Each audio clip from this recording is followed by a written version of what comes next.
28 years later and I Am Legend 2 could be responsible for the comeback of a major movie subgenre of the 2000s. After having development issues for more than a decade, the sequel to 2007's I Am Legend, which itself was loosely adapted from the Richard Matheson novella of the same name, was officially announced in 2023. The post-apocalyptic sequel is set to have Will Smith reprise his original role as Robert Neville alongside Michael B. Jordan as a new original character. The upcoming 28 Years Later, which was announced in early 2024, will revive another long-dormant franchise. Although 2002's 28 Days Later was followed by a sequel, 28 Weeks Later, also in 2007, there has not been another installment since then. While Week saw original director Danny Boyle replaced by Juan Carlos Fresnadillo, Years will see the director returning, re-teaming with original screenwriter Alex Garland and original star Cillian Murphy, as executive producer. The two sequels, while ultimately unrelated, could have a major combined effect on the movie marketplace. 28 Years Later brings back the 2000s zombie boom. 28 Days Later helped kick off a major trend in 2002. 28 Years Later will see the zombie boom of the 2000s returning to theaters in a major way. This would be fitting, as the movie, alongside other early 2000s zombie movie efforts like Resident Evil, helped spur the boom in the first place. Especially if the reuniting duo of Garland and Boyle make good on their promise to develop a full new trilogy in their iconic franchise, theaters could be seeing a major influx of zombie movies that mirrors what happened in the wake of the original movie's release.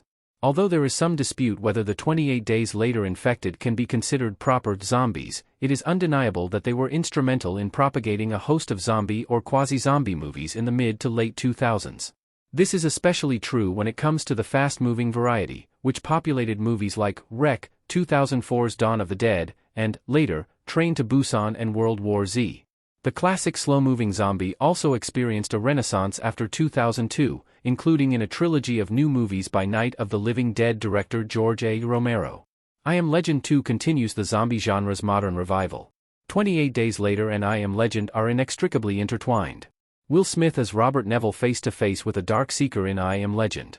The upcoming I Am Legend 2, which will follow the storyline set up by the I Am Legend alternate ending, will likewise be instrumental in bringing the zombie boom of the 2000s back to the big screen. In spite of the fact that the creatures in the original novella are vampires, the Dark Seekers that populate the post-apocalyptic Earth operate much more like zombies in the 2007 movie.